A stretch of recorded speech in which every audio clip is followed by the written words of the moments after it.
French tank tree has two AMX-13, one in general tree and one premium that also has an interesting upgrade. Premium variant has 4 rockets to make your life easier and increased battle rating to make it more difficult. These two things drastically change gameplay on otherwise identical vehicles. AMX-13 shoots armor-piercing projectiles that can penetrate up to 200 mm from up close. That is not much, it won't let you destroy tanks by shooting them anywhere, but every opponent will have a weak spot in frontal projection that shell can reliably penetrate. And that would be great, but the biggest issue is that there is no explosive filler. That makes post-penetration damage limited to destroying only crew and modules right behind the weak spot. When enemy stands sideways, that is not a big issue. Even if post-penetration damage of 6.4 kg solid AP shell is not so big, that is compensated by shooting them more often, since AMX-13 has an autoloader that contains 12 projectiles. Including the shell that is loaded into the gun barrel, that is 13 shells in total that can be fired with a delay of 5 seconds between each shot. No matter the crew skills, or if you was extinguishing fire, or if the loader was a little bit dead. But very often enemy tank can be penetrated only in one place, usually turret, and the rest of the crew members in hull cannot be finished off no matter how fast you shoot. That is an issue premium AMX faces even more often because it still has same armor piercing shells that are used on lower BR AMX. This is when the whole purpose of having premium AMX-13 comes into play. Anti-tank guided missiles SS.11. They can penetrate up to 600 mm, which at this battle rating translates as penetrates anything, anywhere. If post-penetration damage of the shell is only enough to destroy things directly behind weak spot, rocket allows you to finish remaining crew members no matter the armor. That mostly applies to German tanks. AP projectile can penetrate only turret, shooting here will kill gunner, so opponent is no longer a threat. Nevertheless, if you were using only shells, they could hide for repairs. Driver, after all, is still alive. That is when rockets that can pierce even hull armor make all the difference. Though ATGM missiles is not a solution to every problem. Even if penetration is excellent, they have a lot of other downsides. First of all, your tank must be stationary to fire missile. Second, hand aiming guidance system. Missile shoots in the direction of your gun, but any adjustments have to be made by using WASD keys. That also means for the duration of flight of ATGM, your tank must stand in one place. Third, rocket launcher is slightly tilted upwards, so first few seconds missile will be higher than your tank. Even if it can be used in your advantage by launching rockets over obstacles, at close range situations this will be a real issue.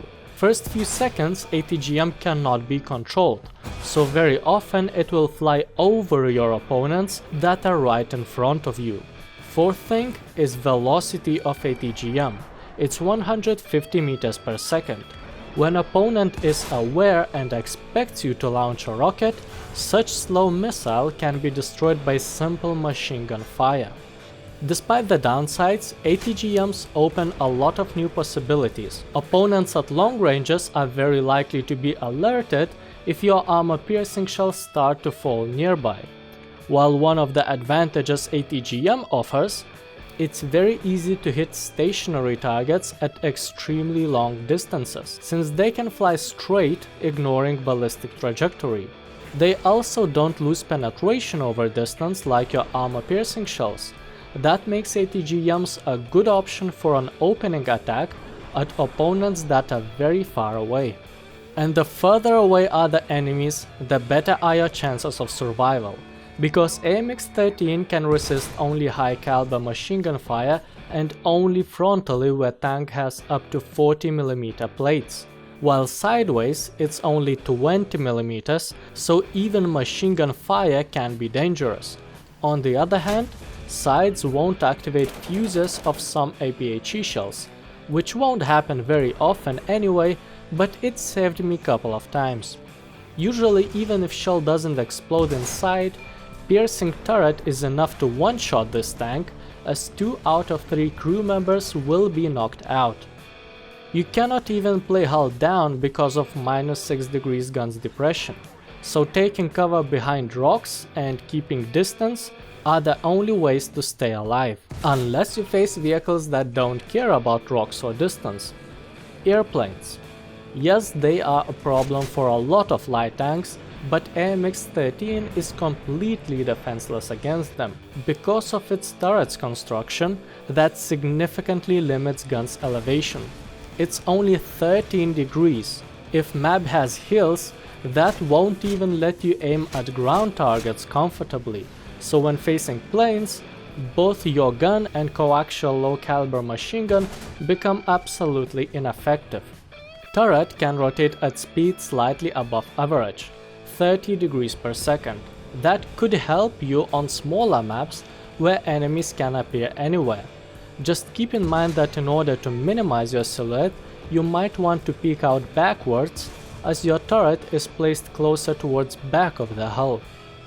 But then you face another problem, a hull wobbling. If on big maps you can keep some distance and safely use ATGMs, in small city maps you often end up noticing opponents at the same time as they notice you, and then few of your disadvantages adds up. Hull wobbles, preventing you from shooting first with your anyway low post-penetration damage shells, and hand-aimed ATGMs are much harder to control at short range, so they simply fly over opponents. Meantime, even SPAAs can deal with your armor. That leaves camping as only viable option. At least speed allows you to quickly take good positions. Vehicle won't reach its maximum speed of 60 kph on even ground, but you can reliably expect 40, which is still more than average. If you really need to move faster, shooting backwards can boost your speed a little bit, as recoil and explosions behind the tank scares the hell out of the driver and he remembers that he can drive faster. When retreating backwards, maximum speed is only 6 kph. It is so slow that you have to combine it with single deployment of smokescreen to increase your chances. Tank's speed can be used to be the first one to capture point at the side of a map and then defend it, or take high ground somewhere far away from main action. This way anyone approaching your position can be noticed early and attacked with ATGMs while their fire is still not effective. In arcade, two good things. It is much easier to aim ATGMs as they are controlled just like second generation missiles.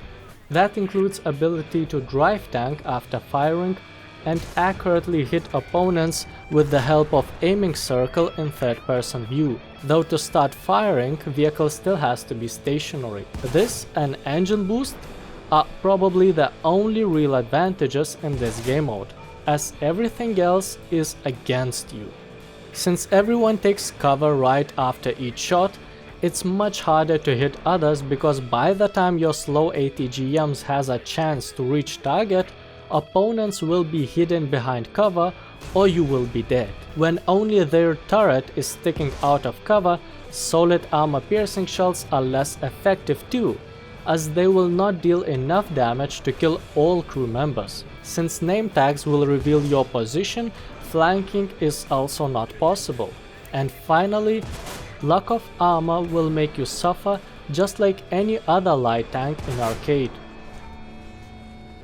Premium AMX-13 opens you new possibilities on battlefield by allowing you to combine advantages of two weapon types, but their effectiveness is very situational. I would rate this tank 6 600mm penetrating ATGMs out of 10. It feels great on big maps with wide open area where you can take advantage of your ATGMs and scout opponents for your allies while staying relatively safe, far away from main action.